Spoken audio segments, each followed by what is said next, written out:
होते कि पहले ही तुम्हें वनवास का रास्ता दिखा देगा। ये पौन इतना धोखेबाज है। शाम को इतना तेज पुण्य आ रहा है कि नहीं, घोषणा की अयोध्या का राजा राम बनेंगे, और एक रात भर में ऐसा चकमा दिया कि सूर्य उदय होते ही अयोध्या की सीमा छोड़ दी। महानुभाव, निमित्त नैमित्तिक जो पुण्य पाप हैं, इनके पूरा भरोसे पे मत रहना। पुण्य पाप फल माई हरख बिलिख्यो मत भाई, ये पुद्गल पर जाए उपज बिन शेथ नहीं।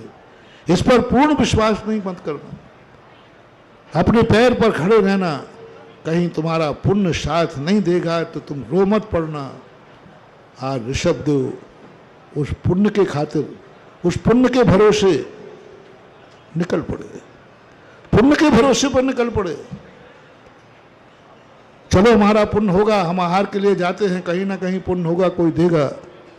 लेकिन पुण्य कहता, बाबा जी मैं भी जात से लाचार हूं, यदि तुमने पूरा मेरे ऊपर विश्वास किया तो मैं भी तुम्हें आके छका दिया। ऋषभ देव जाकर के आहार को निकलते हैं, लेकिन पुण्य रूठ गया, लाभांतराय कर्म को रूठ गया, साता वेदनी कर्म रूठ गया, और पूरे जगत में जाकर घूमते हैं, बिना आहार के आ जाते। बोलो तीर्थंकर बहुत होशियार थे, सावधान थे कि उन्होंने पहले से एक उपादान शक्ति जागृत कर ली थी। एक ऐसी उपादान जिसे हम कर्म चेतना कहते हैं।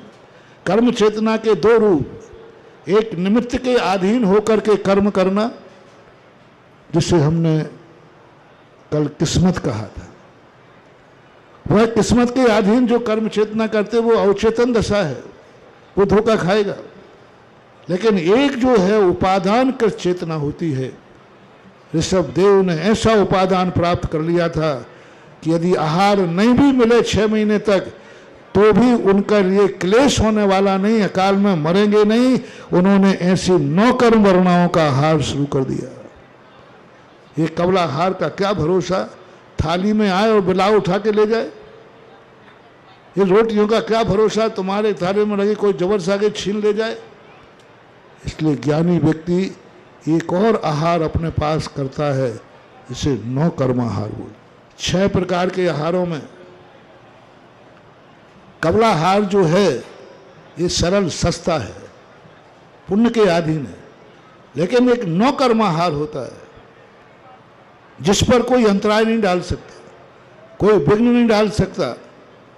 वो जब तुम्हारा कर्म ही एक प्रकार का कमजोर पड़ जाए, बात अलग है।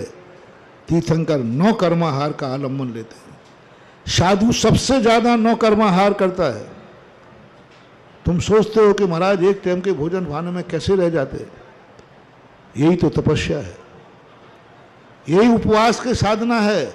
उपवास करने वाला व्यक्ति कबलाहार के गौण होता जाता है और 9 कर्माहार उसका बढ़ता जाता है।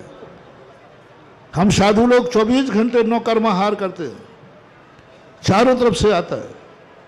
और उस 9 कर्माहार के कारण से हम लोग 24 घंटे निकाल देते हैं। उपवास करने वाला कैसे जिंदा रह जाता है, जब पेट्रोल चाहिए तो उस समय उसके अंदर एक ऐसी दशा जाग जाती है 9 कर्माहार की। और 9 कर्माहार जिनके अंदर आ जाता है, कितने भी विघ्न आ जाए, कितने भी आ जाए, कोई फर्क नहीं पड़ता। 1-2 दिन तक हम लोग भी 9 कर्माहार पर जिंदा रह जाते हैं। अंतराय आ जाता है, 8-8, 10-10 दिन निकल जाते हैं। सामना व्यक्ति वाला बेहोश हो जाए, डिहाइड्रेशन हो जाए, कुकुल सी बोतल चल जाए, साधु इतने दिनों तक अंतराय के साथ जिंदा रहता है, विहार करता है, क्योंकि उसने 9 कर्माहार बढ़ा दिया। साधना करने से, उपवास करने से, त्याग करने से और कोई लाभ मिले या नहीं मिले, लेकिन 9 कर्माहार को ग्रहण करने की शक्ति जरूर बढ़ती है। इतनी तेज शक्ति हो जाती है कि एक दाना नहीं खाया फिर भी शरीर स्वस्थ रहता है। तीर्थंकर 6 महीने के अंदर अंदर वो कितने अंतराय उनके अंदर आते हैं, किस प्रकार की परिणति वो करते हैं। वह ऋषभदेव जब अपने जीवन को वह कर्म के आदि, और देखना एक भूल, कर्म चेतना के लिए एक दूसरी चेतना होती है, परोपकारी चेतना। परोपकारी चेतना। एक स्वार्थमय चेतना होती है जो पापी लोग करते हैं, जिसे औदैहिक भाव कहते हैं। एक परोपकारी चेतना होती है। महापुरुष की कोई भी क्रिया होगी, उन्हीं को लाभ नहीं, वो दूसरे को भी लाभ देगी।